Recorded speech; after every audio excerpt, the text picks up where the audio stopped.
bonjour, je suis de retour aujourd'hui avec vous sur votre chaîne Provision pour parler encore. Parce que le titre de notre émission, c'est Et si on en parlait? Nous ne parlons pas futilement, mais nous parlons de tout ce qui vous intéresse, toutes les questions sérieuses que vous vous posez. Nous trouvons des réponses à ces questions-là. Alors aujourd'hui, j'ai avec moi le pasteur Gélil qui s'entretiendra avec nous sur le sujet de la semaine dernière. Bonjour pasteur Gélil. Bonjour Karen. Vous allez bien?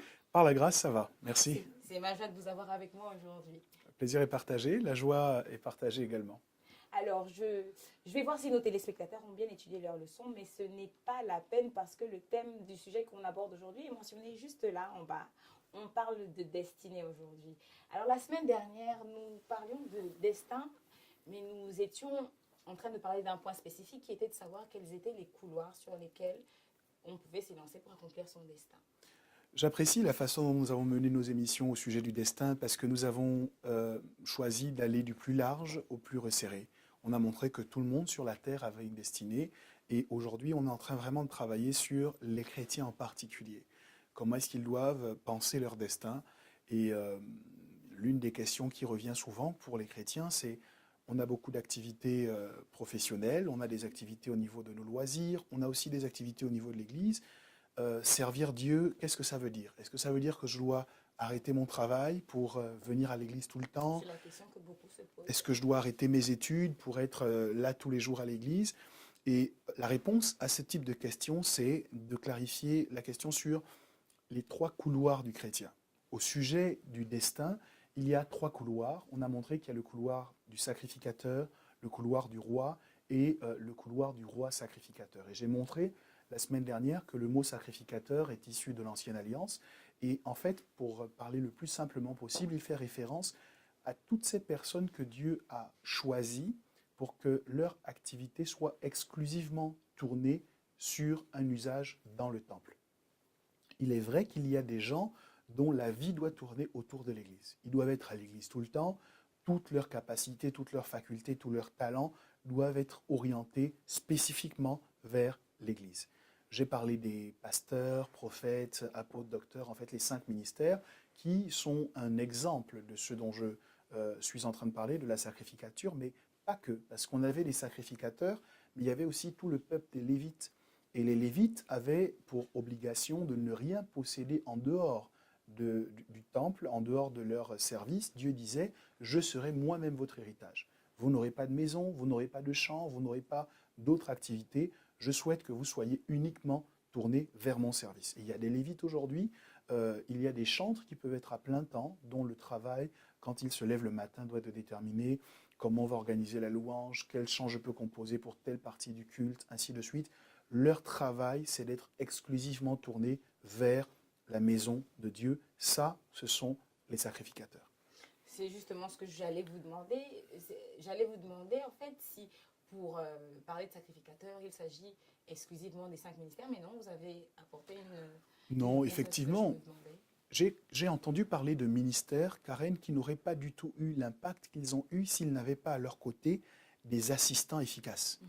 Il y a eu des gens dont la vie a été complètement consacrée à répondre aux besoins d'un serviteur de Dieu, aux besoins naturels d'un serviteur de Dieu. Quand je parle de besoins naturels, c'est par exemple, il doit aller prêcher quelque part, mais il ne sait pas comment il va faire pour faire récupérer ses enfants à l'école. Il y a un assistant, une assistante qui dit, pasteur, je m'en occupe. Et de cette manière, il peut pleinement se consacrer, par exemple, à la mission qui est la sienne. Et ces gens-là doivent effectivement avoir la latitude de pouvoir se consacrer pleinement pour répondre à ces différents besoins-là. Et leur travail est donc tourné vers le temple, tourné vers le sacrificateur qui est dans le temple. Et dans la Bible aussi, on le voit, notamment avec Anne et Samuel. Lorsqu'elle a prié pour demander un fils, elle a dit à Dieu, Seigneur, si tu me donnes un fils, je te le donne. Et lorsque l'enfant fut sevré, la Bible dit que sa mère a emmené le petit Samuel et elle l'a confié à Élie, le sacrificateur, qui finalement a élevé le petit enfant. Mais on se rend bien compte que dans la maison de Dieu, ce petit Samuel avait les activités d'un serviteur. C'est lui qui répondait aux besoins courants de son maître. Et ça existe effectivement. On a des gens comme ça dont la vie est orientée particulièrement vers le temple. Et peut-être que certaines des personnes qui nous écoutent aujourd'hui sont dans cette situation. Quand vous êtes à l'extérieur de la maison de Dieu, vous ne vous sentez pas à votre place, vous pouvez essayer beaucoup de choses à l'extérieur de la maison de Dieu. Vous n'êtes pas aussi efficace que ça, vous ne brillez pas comme vous le devriez. Ça peut être une indication que votre travail est censé être focalisé uniquement sur le temple. Mais je tiens à préciser que ça reste une catégorie assez restreinte de personnes, parce que nous le montrerons tout à l'heure, il y a d'autres couloirs dans lesquels Dieu veut nous engager. J'ai envie d'ouvrir une petite parenthèse. Vous avez dit quelque chose tout à l'heure qui était de... Vous disiez en fait qu'il y a des personnes qui servent un homme de Dieu, par exemple, dans le temple. Oui. Que pensez-vous de ces personnes-là qui pensent que c'est de l'idolâtrie? C'est une parenthèse. Hein. Se dire, ah, ça devient, ton pasteur devient un gourou. Pourquoi servir lui, c'est plus servir Dieu? C'est assez triste. D'abord, je tiens à dire que la raison pour laquelle les gens le disent, c'est certainement parce qu'il y a déjà de l'idolâtrie. Il y a beaucoup d'errements et d'égarements dans les églises aujourd'hui. Et donc, à cause de ça, on a l'impression qu'il y a du discrédit qui est jeté sur toute la profession.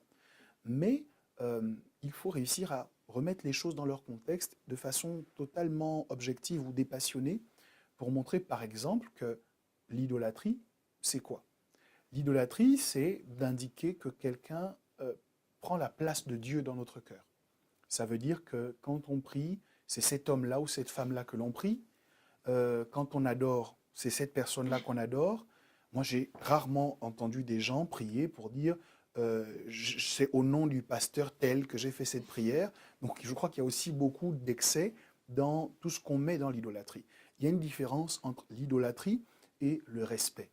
Dieu est absolument opposé à ce qu'on idolâtre, ses serviteurs. En revanche, si vous manquez de respect à un serviteur de Dieu, c'est Dieu lui-même que vous rencontrez. Parce que, pour qu'on soit clair, il n'y a que Dieu et son serviteur qui savent vraiment la valeur de tous les sacrifices qu'il y a à consentir lorsqu'on est au service de Dieu. Un pasteur qui ne verra pas sa famille, qui ne voit pas suffisamment ses enfants, on ne sait pas combien de temps ils peuvent passer des fois sans manger parce qu'ils sont en train de demander à Dieu une faveur pour la vie de quelqu'un. On peut les appeler à n'importe quelle heure, ils doivent se réveiller. En vérité, c'est une vie qui est assez difficile. Et il y a des gens qui ont accepté de le faire, mais Dieu voit leur sacrifice. Et donc, quand on va leur manquer de respect, Dieu va se sentir lui-même obligé de prendre leur défense. C'est pour ça qu'il y a des textes qui disent « Ne touchez pas à mes oints ».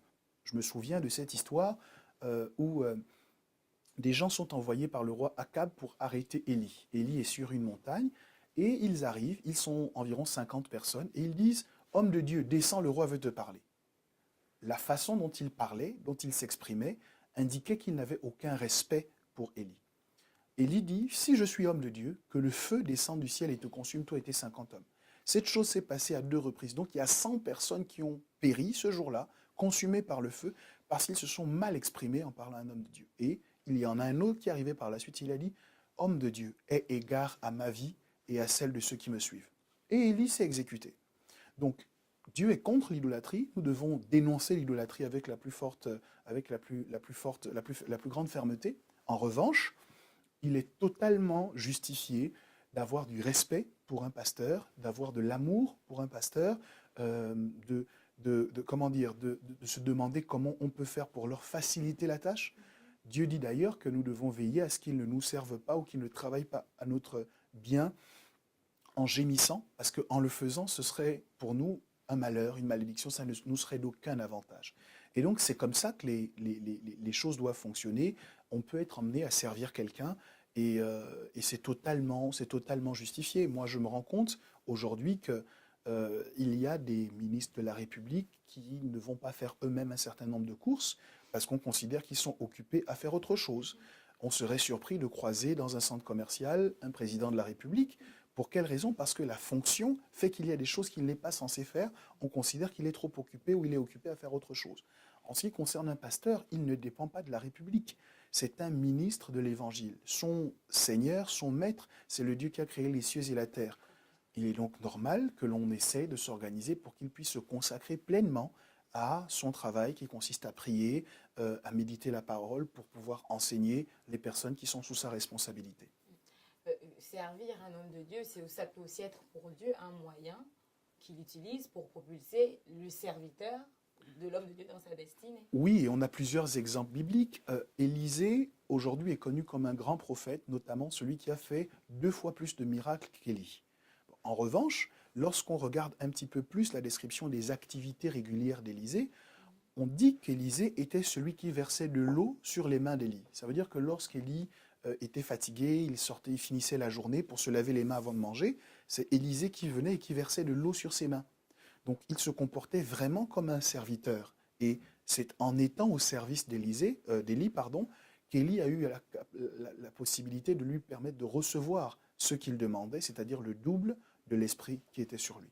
Le service, de toute façon, est toujours une clé pour activer la bénédiction. Lorsqu'il est fait dans un bon état d'esprit, dans un bon cœur, de la bonne manière, absolument, c'est toujours un moyen. Pourquoi? Parce qu'en fait, ce n'est pas tellement un homme que l'on sert, mais c'est une façon pour nous de dire merci à Dieu pour le don qu'il nous a fait. Et donc Dieu va se sentir concerné. Quand les Israélites ont murmuré contre Moïse dans le désert, il y a des situations dans lesquelles ils n'avaient pas cité le nom de Dieu, mais Dieu descend en disant « Vous avez murmuré contre moi ». Donc parfois, au sujet de ses serviteurs, Dieu fait une volontaire confusion et il considère que ce que vous lui avez fait, c'est ce que vous m'avez fait. Alors si Dieu peut se sentir concerné par les murmures qu'on a fait contre un de ses serviteurs, est-ce que ce serait une folie de penser que Dieu peut se sentir concerné par le bien que l'on a fait à l'un de ses serviteurs? Pas du tout. Et c'est comme ça que ça fonctionne. Merci, Pasteur Gélil, pour cette réponse qui, je pense, nous édifie tous. Alors, donc, on parlait là du sacrificateur. Le sacrificateur, c'est donc celui qui sert dans le temple, que Dieu a destiné à servir dans le temple. Alors, on va parler du deuxième couloir. C'est le roi. Voilà, on parlera du roi tout de suite. C'est le couloir du roi, c'est la royauté. Et je crois que les gens qui nous écoutent aiment bien entendre parler de cela aujourd'hui dans les prédications. Quand on dit vous êtes appelés à la royauté, vous êtes appelés à la grandeur, tout le monde crie Amen, tout le monde est heureux. Une couronne tout de suite. Absolument. Et la vérité, c'est que vous n'avez pas tort. C'est totalement vrai. Lorsque Jésus-Christ a donné sa vie pour nous et qu'il est ressuscité, la Bible dit qu'il nous a fait asseoir avec lui. Nous sommes des co-héritiers de Christ et Christ est le Fils de Dieu, Dieu qui est le roi des rois. Et donc la royauté est également notre partage. Nous sommes des princes, nous sommes des princesses. Mais concernant le destin, il y a une implication à cette appellation. Il y a des gens, je l'ai dit tout à l'heure, dont le travail est tourné vers le temple. Mais il existe aussi d'autres personnes dont le travail est tourné vers la société. Le roi n'a pas seulement vocation à recevoir des choses ou à avoir des bénéfices. Il a aussi la responsabilité de veiller à la sécurisation du territoire, à l'extension du territoire, et il doit également prononcer les jugements quand il y a des affaires difficiles. Ce sont les prérogatives du roi. Et donc, il y a des gens que Dieu a envoyés sur la terre comme des rois, c'est-à-dire dans le but qu'ils soient relâchés dans la société pour étendre le territoire sur lequel les principes du royaume de Dieu se matérialisent. Par exemple, Dieu vous envoie dans le domaine de la médecine. Son objectif, c'est que vous alliez et que vous emmeniez son règne avec vous dans le domaine de la médecine. Son règne est composé de valeurs, de principes. Qu'en exerçant la médecine, quand bien même vous seriez fatigué, vous sachiez toujours user de bienveillance envers ce patient qui vient vers vous. Que vous sachiez toujours le traiter avec le plus grand respect. Que vous cherchiez à identifier quelle est la meilleure façon de soulager sa douleur et de l'emmener à la guérison. Que dans l'exercice de votre fonction, vous ne fassiez pas de liberté avec la vérité, que vous ne fassiez pas de liberté avec ce qu'on appelle la bioéthique, en fait, que vous fassiez votre travail de la meilleure des façons. Et de cette manière, que vous soyez également un exemple, un modèle pour les personnes qui sont autour de vous. Ça, c'est une forme c'est une manifestation de la royauté. Vous arrivez dans un domaine, les gens se comportaient d'une mauvaise manière et vous imposez un nouveau système. En le faisant, en voyant les résultats que vous produisez, les gens vont finalement commencer à changer leur façon de se comporter. On a un petit problème au niveau de l'Église, c'est que c'est comme un gouvernement et puis tout le monde a envie de travailler dans l'éducation nationale. Tout le monde se dit, moi je veux arrêter le travail parce que je veux faire le ministère. Le mot ministère, c'est d'abord le mot, en fait, vient du mot service. Ça signifie service. Et tout le monde n'est pas appelé dans la société à être professeur de mathématiques ou professeur d'histoire. Non, il y a des gens qui sont dans l'éducation nationale, il y a également des gens qui doivent travailler dans le domaine de la santé, d'autres doivent travailler dans l'armée, et chacun doit chercher sa place et exceller à sa place pour permettre à la société d'avancer le mieux possible. D'accord. Je pensais à quelque chose là tout de suite. On parle de roi. Oui, Donc, si je comprends bien, il faut emmener les valeurs du royaume à s'étendre sur le secteur où on se trouve. totalement. Mais l'emmener comment? Est-ce qu'il faut forcément être un leader? Parce qu'un roi n'est pas un suiveur, c'est quelqu'un qui emmène les choses. Est-ce que pour cela, il faut être en position d'autorité? Oui, et je retrouve d'ailleurs cette assertion dans la déclaration que Moïse fait en guise de bénédiction pour les enfants d'Israël. Il est inspiré par Dieu et il dit, vous connaissez le texte, vous serez la tête et non la queue. Où que nous soyons en tant que chrétiens, nous sommes appelés à être la tête et non la queue. Ce n'est pas par orgueil, ce n'est pas par égoïsme, ce n'est pas par le désir d'une vaine gloire. C'est simplement que si les chrétiens ne sont pas à la tête avec les valeurs du royaume de Dieu, malheureusement, il va y avoir des catastrophes parce que la nature a horreur du vide. Si ce n'est pas un homme juste qui a un poste, c'est un homme injuste qui y sera. Et malheureusement, les justes auront du mal et souffriront, subiront les mauvaises décisions qui seront prises par un homme injuste. Donc, oui, pour influencer, pour emmener le royaume de Dieu à se déployer, nous devons être des leaders. Il faut assumer cette identité que Dieu nous a donnée. Nous sommes la tête et non la queue. J'allais vous poser une autre question, mais je vais la garder pour la semaine prochaine. C'est déjà fini? C'est déjà Wow. fini. On ne voit pas le temps passer lorsque vous parlez. On est tellement captivés que... Gloire à Dieu. Voilà.